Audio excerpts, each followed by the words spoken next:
Hi everybody, Lynn Cox here, Rapid Transformational Therapist, actually coming to you from Naramata in this amazing sanctuary. It's not a church, but it's like a sanctuary at this retreat center. I'm here with a group of ladies and Be Free Retreats. I did a group RTT session on life purpose yesterday for the crew of them. It was amazing. And I actually just had the honor of leading a restorative yoga practice in this totally gorgeous space with amazing acoustics. Anyway, I am hopping back on because I want to follow up on the 5 character traits that I was discussing in my last video that were published in the Psychology Today study. So I talked about the 5th one, prior video, you can check it out, which is forgiveness, because I'm trying to give you some useful, helpful tips for helping you acquire these traits, start to bring them into your life if you're interested in having more of these. 9,000 people were studied. These were the top 5 traits, character traits that were really important to them for having good mental health. Making the assumption this is quite common, plus I've seen these types of wants and desires in clients that I have. I'm just gonna grab a bolster and sit here. So, number 4, this one's going to be easy for me because I already did a video about this concept, and I will link to that video in a story as well so you can have quick access to it. So the 4th character trait that people wanted more of in their lives was creativity. So it's funny because we were talking about this in the life purpose workshop I conducted with this group of women. And, we're digging into things. Some people had experienced, events from their past. But anyway, talking about the fact that in order to access our higher level executive functioning, where creative ideas and inspiration comes in, you need to be relaxed. Things like restorative yoga, great relaxation for your nervous system. So our nervous system has 2 states. I think this is becoming common knowledge for more and more people these days. But our sympathetic nervous system, which is that fight-flight response, and our parasympathetic nervous system, which is the rest and digest. So that is the place we want to be in. We need to have that state of our nervous system switched on to be able to have any creative ideas come in. Like that's at the most basic fundamental level. If you are feeling stressed, tight, worried, full of anxiety, if your sympathetic nervous system is switched on, very unlikely brilliant, genius, creative ideas are going to just leap into your mind, which is how that can happen when you're in a really nice creative flow state.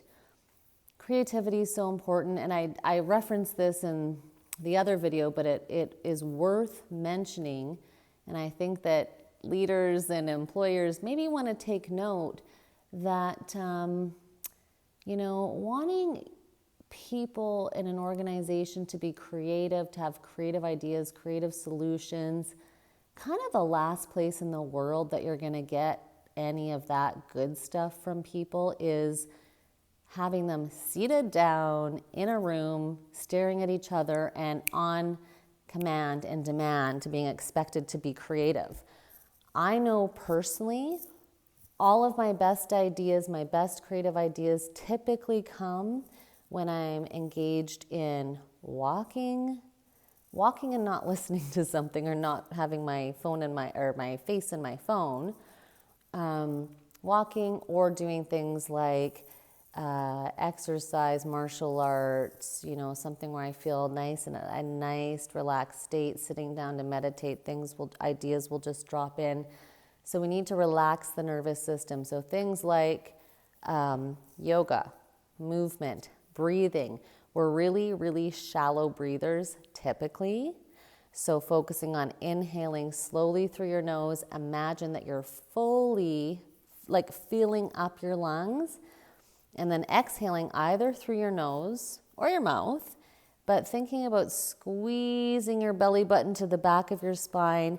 Think about releasing stale air. So slow, methodical, full, deep breathing. Super, super effective to bring your nervous system into check, to get you into that parasympathetic state. Also, you'll notice something that dogs do, which is shake. When Jimmy's barking at something outside, he sees a dog he doesn't like going by, bark, bark, bark, stops, shakes it off.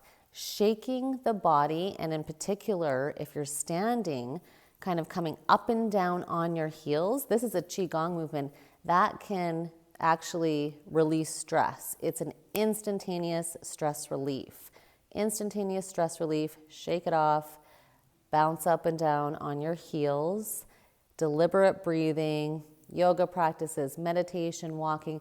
And honestly, I know that we need our cell phones and technology can have some great benefits, but when you're constantly stimulated by dings and bings and social media and emails coming through, like I just worked with a client who's going to take a vacation where he will be unplugged because he's going to be doing like a remote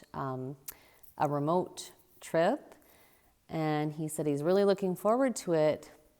And then said, but he's feeling stressed out because he knows when he comes back, he's going to have thousands of emails. I mean, most of us aren't conducting, emergency surgery that is life and death. I know that often we have, a feeling that we need to respond instantaneously and constantly on our emails or our phones, but trying to do away with some of that, if it's reasonable, if it's possible, can help calm the nervous system, get you out of that hypervigilant state. Meditate. There's so many different types of meditation. I consider listening to hypnotherapy recordings as a meditation. It's purely bringing the brain waves down to a slower, lower state. And that's so healthy for your nervous system. So for creativity to abound, you need to be relaxed first, and then you need to be inspired. So that's where things like dancing, music, whatever kind of practices that you're into that really get you going, tennis, bilateral stimulation, super good to put you in a nice zone, calm the nervous system, and then it allows creative ideas and not thinking, oh my God, not feeling stressed about it, but you try to relax first, notice what's around you, and let things drop in. Try to do the things that bring you joy, that brings inspiration. Inspiration means life. And some people have a belief that they're not creative. We're all creative. We're all creative geniuses. Some of us just have different methods of getting there. Our modern lifestyles don't necessarily support a stable, relaxed nervous system state. So you have to put yourself into that state. You have to become cognizant and conscious of it. And then you could probably see creativity really expand and grow.